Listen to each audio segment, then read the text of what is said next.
黑神话悟空第3回的动画《夜生白鹿》，这是隐藏在游戏中的动画神作，也是最高级的佛学辩经。好好一首三界四周，为什么却叫做屁？金蝉子说黄梅倒果为因，倒转的只是人心吗？黄梅让生灵涂炭，为什么满天诸佛的裁判下赢的却又是黄梅？以及金蝉子和黄梅辩经辩的到底是什么经？又为什么辩经失败导致金蝉子转生为唐僧呢？大家认安，我是阿冉。今天我们来说一说黑神话悟空里的难念的经。我会用35分钟的时间来讲这部5分钟的动画。剧情看似只是一个黄梅祸害人间的故事，但贾弥勒却不止黄梅一个，而是有3个。游戏科学造了一个大包，把黑神话悟空放在里面，让玩家们到里头悟上一悟。那今天就让我们一起来悟一悟黑神话悟空。很多玩家都忽略了这一回动画的前情，也即黄梅为什么下界。在天命人刚进小雷音寺时，黄梅就有一段台词：很久以前，我与金蝉子还是同门。而这一句台词其实就是这一回动画的前情。读过原著的都知道，金蝉子是如来佛，也即释迦牟尼佛的2弟子，而黄梅呢是东来佛祖弥勒佛面前私庆的黄梅童子。弥勒佛和释迦牟尼佛都是佛教的三世佛，数三世佛，过去世的燃灯佛，现在世的释迦牟尼佛和未来世的弥勒佛。西游记里的唐僧是金蝉子转世后的第10世肉身。西游记原著中有提到，如来说：圣僧，汝原是我之2徒，名唤金蝉子，因为汝不听说法，轻慢我之大教，故贬汝之真灵，转生东土。而黑神话悟空补白了原著这一段金蝉子的轻慢。黄梅的台词中透露了一个信息：金蝉子的轻慢是质疑了如来的统治地位。他说：凡诸众生皆有慧根，何以只有你我高高在上，其他人就只配磕头烧香？这是这场辩经的正方观点。而黄梅呢是反方观点，众生有佛性，但是众生愚痴，不见佛性，所以需要佛去救世，去普度众生。既然佛救众生，众生当然要跪拜佛，所以黄梅才会有那句经典的台词：既见未来，为何不拜？那现在我们可以还原一下动画之前的前情。如来讲佛法，金蝉子质疑，黄梅与金蝉子辩经，辩的经是佛与众生平不平等。金蝉子说佛与众生都有佛性，佛性平等，众生与佛平等。而黄梅则说众生愚痴，不见佛性，必须由佛救度拯救。于是诸佛以人间为道场，叫黄梅下界去正众生愚痴，需佛普度，这才有了这一回的动画。所以动画的一开场就是满天诸佛，这里云的形状是佛像的形状，象征着佛教里的10方佛，他们高高在上，他们冷眼旁观，他们是这场辩经的裁判。黄梅的弥勒降世由此开始，我们也正式进入动画的第1小章难念的经。在诸佛的注视下，黄梅第一人称视角在下落，这是降世的过程。注意天气，雷电交加，雨水积木，是一个雨天，而且雨水做的是落到屏幕的效果，有点打破第4面墙的意味。这个雷电非常的反常，因为接下来下界是日落长河，大晴天，怎么来的雨啊？反常吧，反常就有譬喻，这个譬喻是什么呢？我们接着往下看，黄梅掉入海中，泡影荧幕，譬喻也在此点出。开头的雷电打到脸上的露水，还有掉入海中的泡影，这就是《金刚经》里那句一切有为法，如梦幻泡影，如露亦如电。一开始就念经了，这还不算，看到这儿你已经身处轮回。下一个镜头，梦幻泡影之下，黄梅身在海里，这是什么海呢？苦海。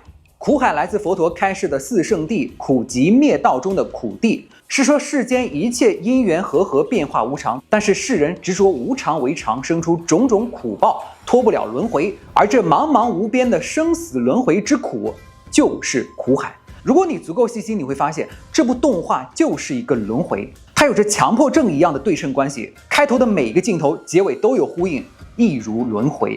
我们来看一看，第一个镜头是满天云佛，轮回开始，而最后一个镜头是诸佛入灭，轮回结束。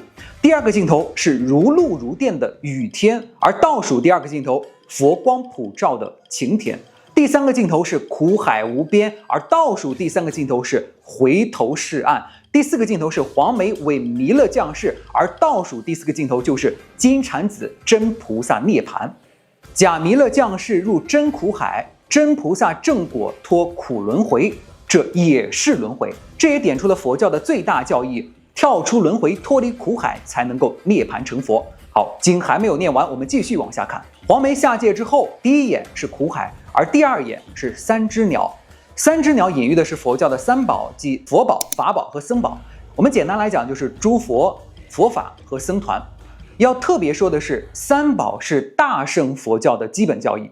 这里我们就要插播一下大乘佛教和小乘佛教。大乘佛教和小乘佛教有什么区别？最大区别就是小乘佛教只专注自我解脱轮回，证得阿罗汉果，但是大乘佛教除了自己成佛，还要普度众生。菩萨已得涅槃，但未度众生甘心留在轮回里，这就是所谓的我不入地狱谁入地狱。而在大乘佛教里，普度众生靠的就是这三宝。汉传佛教是大乘佛教，有弥勒降世见人间净土的信条。黄梅下界就是要做这个佛教版的弥赛亚。动画到现在只放了15秒，但是大乘佛教的基本教义全出来了。注意这一幕的云是手形，和黄梅的手仿佛在合十，云端诸佛的手和黄梅的手是合十的，诸佛和黄梅是同谋。当玩家正期待宝相庄严的黄梅出场时，黄梅却以一个全裸的丑东西现身了。明明要伪装弥勒佛，为什么黄梅要把自己搞成这个丑样子？黄梅是象鼻子，象通象，隐喻的是佛教里的象。在佛教的教义里，象是我们的六根眼耳鼻舌身意可以体知到的外在，但是象并不是本质。着相是一种迷，佛教里最大的着相就是偶像。比如黄梅这个伪佛，看似是佛，实质是相。真佛是空相，但是伪佛却着相。让黄梅长成这个丑样子就是正。正什么？正众生愚痴，不见真佛，把相当成了佛。即使这个相丑陋无比，但是迷信的加持之下，也还是会让众生顶礼膜拜。我以为我已经看破了游戏科学的心思，直到我读到了白居易的《墨评赞》，里头是这么写的：墨者，象鼻、犀目、牛尾、虎足，生南方山谷中，侵其皮必温，图其形必邪。象鼻、犀目、牛尾、虎足，这不就是黄梅吗？后来黄梅被肢解时，制作组还特写了每个部位，而且还是专门的定格镜头，只是太少儿不宜，所以一闪而过。当你注意到这个细节，真的会感叹游戏科学你也太细了吧。黄梅的真实原型是墨，而墨还有一个名字叫石梦墨，每石一个梦，身上就会长出一个泡，这也是黄梅身上长满泡泡的原因。那些泡就是梦，就是梦幻泡影，到处都是禅机，到处都是佛理啊。这也就说到了佛教的另一个概念幻，梵语就叫做摩耶，也即一切事相皆无实体性，都是幻。黄梅集中了佛教的相和幻，幻是假象，但是在佛教里又是我们这个世界的本质。游戏科学的佛学造诣真的非常非常的高，他们给到黄梅的隐喻不是简单的伪佛，而是一切有为法。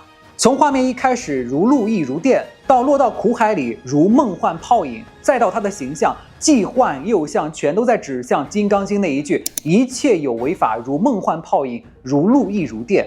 所以后面就一定有一句等着，当作如是观。开头出现的黄梅隐喻一切有为法，而最后出现的金蝉子隐喻应作如是观。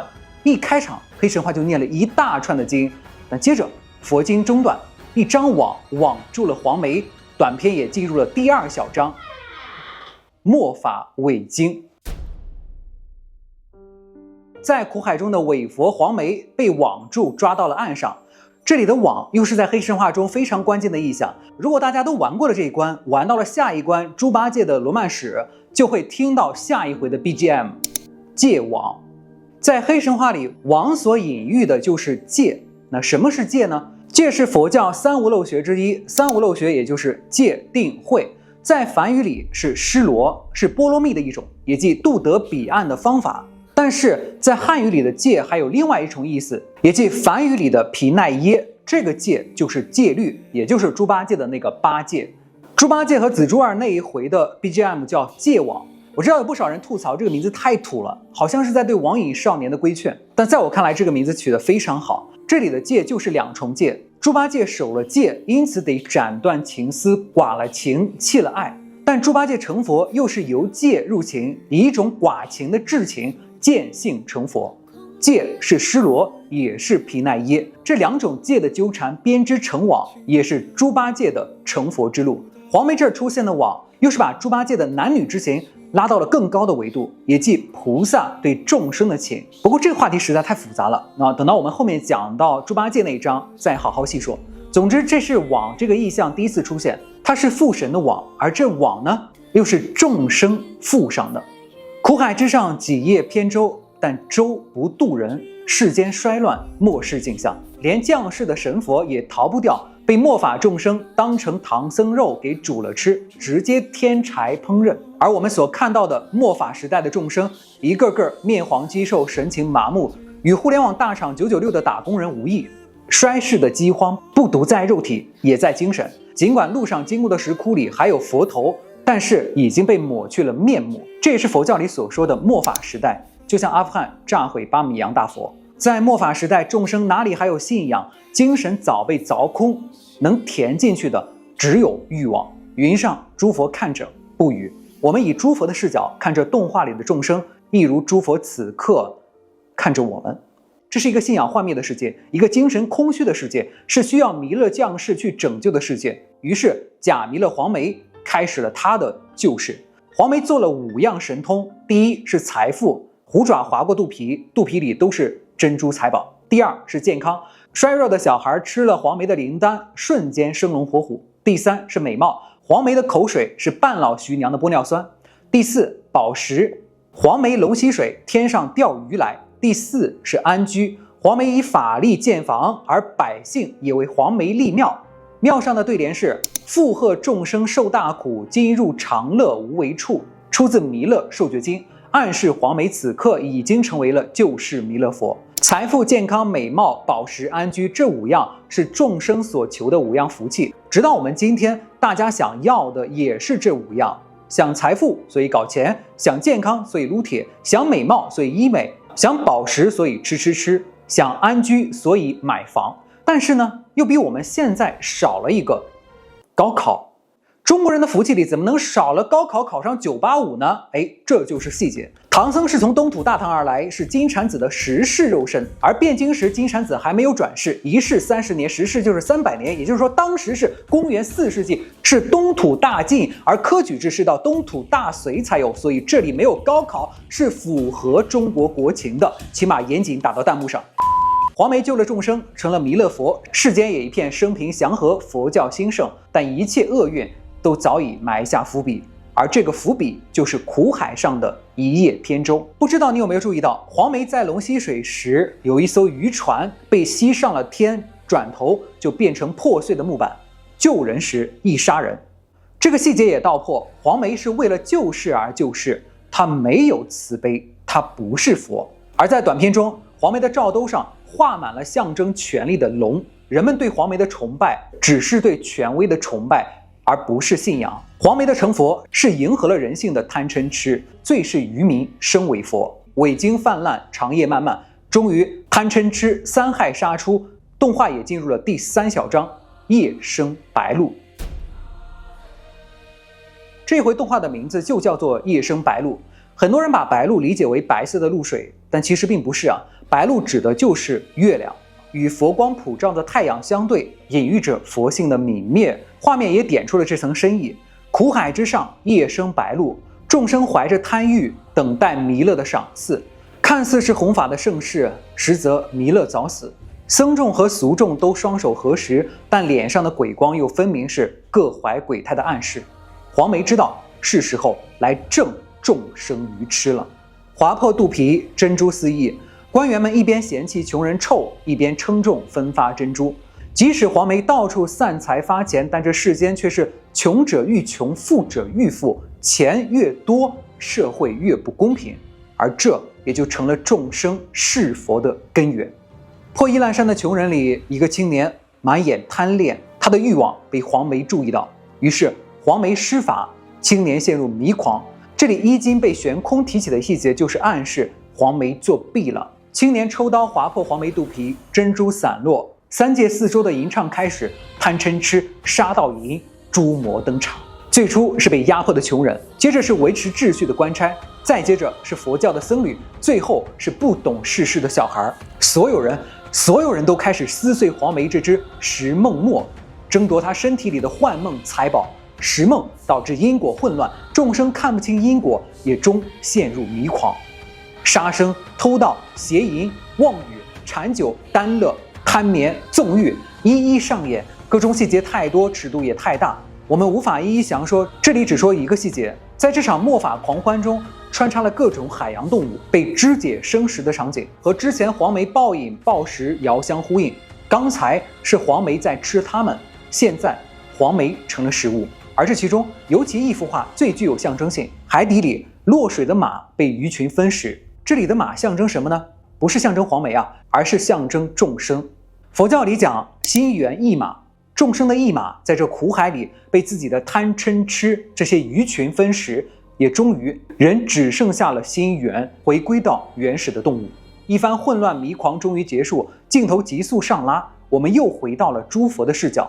而这个小小渔村此刻却分明是宇宙的星图，海岸线是星河，而篝火是星体，仿佛诸佛在开口说，世界本就是这样，人本就是这样，众生愚痴。在诸佛的裁判里，黄梅已经赢了，众生真的愚痴，所以要佛拯救。夜生白露看似凄美，却在提示宇宙最原始的规律，人是动物。而在黄梅死后，人们又回到了末世，就像《红楼梦》里所写，陋室空堂，当年户满床，衰草枯杨，曾为歌舞场。当年的恢弘佛寺，如今是断壁残垣，而当年的将士弥勒，如今是苦海守门员。黄梅的肩膀上只剩下2只鸟，法难之后，三宝里已无僧宝，但苦海之岸却有一个僧人缓缓行来。他走近，和黄梅发生了下面这段对话：师兄此番下界，倒是去了好久。这回我又赢了金蝉子。我们开头所讲的前情在这里呼应上，这场黄梅和金蝉子的辩经到底是黄梅赢了，但是输家金蝉子却一声叹息，而后念起了黑神话里最难念的经：祸乱人心，道果为因。我们也随之进入动画的第4小章，诸佛皆伪佛。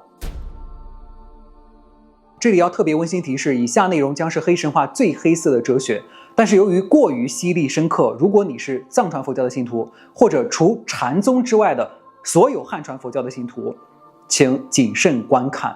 我还是要说明，我们讲的是游戏，不是宗教。祸乱人心，道果为因。金蝉子说的道果为因到底是什么？只是人心颠倒吗？不，并不是。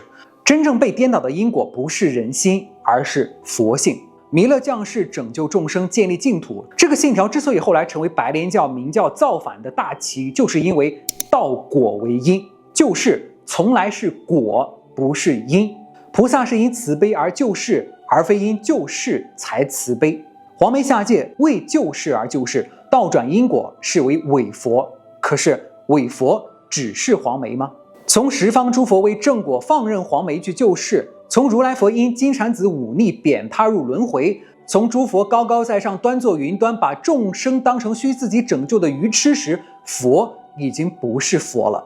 当救世成了诸佛慈悲的正，则慈悲即成了假慈悲；当佛性成了诸佛统治众生的平，则佛性也成了假佛性。当黄梅对金蝉子说我又赢了时，金蝉子已经知道这场辩经的裁判，满天诸佛全是伪佛。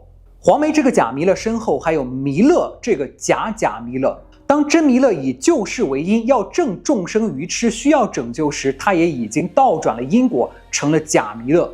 一念之间由佛成魔。真弥勒这个假弥勒之后，还有假弥勒，是谁呢？我们继续往下看。金蝉子手里洒落沙子，在佛教里，恒河沙譬喻极多之树，象征着众生。恒河沙从掌心划过，落入苦海，也是金蝉子对大乘佛教诸佛的叩问：你们留得住恒河沙吗？你们可以让恒河沙静止吗？你们可以把恒河沙接渡到彼岸去吗？如果你们用神通渡恒河沙过海，不又是黄梅这一场伪佛闹剧吗？救世是果，不是因。普渡在心，不在成。为救世而救世，救世就成了因；为慈悲而慈悲，慈悲就成了恶。恒河沙入苦海，种下慈悲因，莫求普渡果，这才是如是观，这才是真如来。如此，我们也终于从黄梅的一切有为法，到了金蝉子的应作如是观，首尾呼应，道破天机。不止黄梅，大乘佛教这满天十方诸佛皆是伪佛，孙悟空头上的紧箍象征的这个大乘佛教的秩序就是假弥勒，自认是佛也就不是佛了。金蝉子终于悟到因果颠倒，佛不是佛，入苦海中才脱苦海。于是金蝉子涅槃，佛光普照苦海，真佛终于现身。佛无相，但佛已现。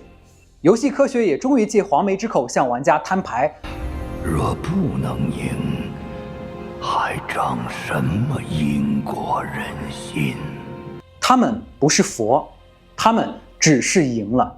辩经赢者堕入魔道，而辩经输者终成正果。从来没有一部中国动画对于佛学的理解到了这种深度。不过不知道冯骥在做这款游戏时有没有想到，有一天他也会成为偶像呢？